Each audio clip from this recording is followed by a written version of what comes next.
Our media product was able to use conventional ideas of horror films, as we were able to take the common plots involved in horror films, such as The Sinister and The Shining, and we were able to develop this and make it incorporate into our own film.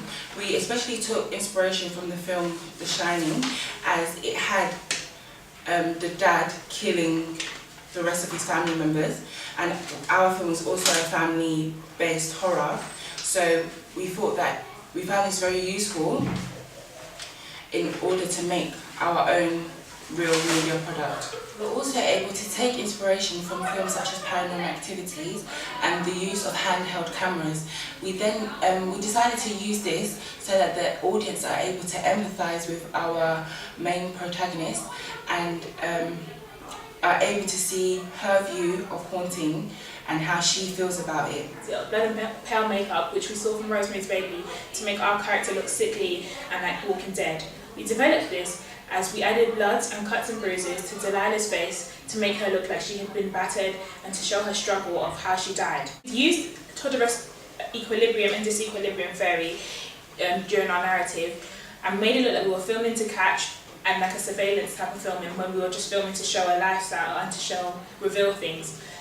In relation to the music that we used, we would say that we challenged the conventional idea of what horror music sounds like, as our music doesn't connote doom or danger, but it rather puts forward an intellectual puzzle, as it sounds like an investigation is about to happen. We thought that we should do this to move away from the conventional ideas of horror, as we wanted our audience to guess who killed Delilah and get involved with the film and connect all of the pieces together. Our plot is not common, as you wouldn't usually see foster parents killing a child, as they take on the role of the guardian and are meant to be the nurturing figures in the child's life. In relation to the colours used in our film, we decided to challenge the conventional ideas of what horror films involved, as they usually involve a lot of red, and the dominant colour is red to connote danger. However, we did want to use red, but we only wanted to be able to associate it with the atmosphere that we're trying to create at certain times. So we got this inspiration from the film Don't Look Now, where the only colour that actually stood out was red, and that was the girl's coat in the film. And we took this idea and put it in our own film, as the younger sibling in the film wore a red coat when she was beginning to confide in her friend when she found out who killed her sister, and that was able to create the sense of danger and also build suspension within the film.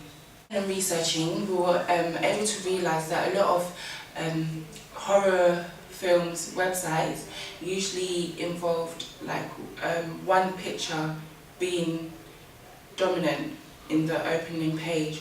We decided to take this idea and use Delilah's face as the dominant picture, which is also the poster, and put it as the opening page. We were able to get this inspiration as well from the film Paranormal Activities, where their main protagonist was in the opening page while she was the poster that we used, we were able to, from our research, was able to gain inspiration, and we saw that they used the certificate of the age permitted to watch our film, BDFC.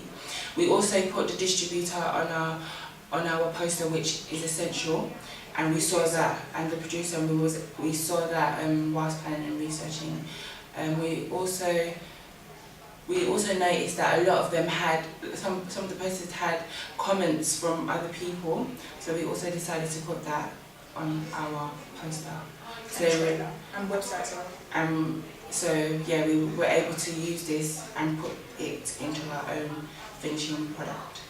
We also put social networking sites such as Facebook, Twitter, Google+, and Bebo, so that our audience could see another way of connecting with with us on another medium. And we saw this was typical in posters and websites, so we decided it would be a good idea to use it as the world is now expanding and we're able to connect to each other instantly.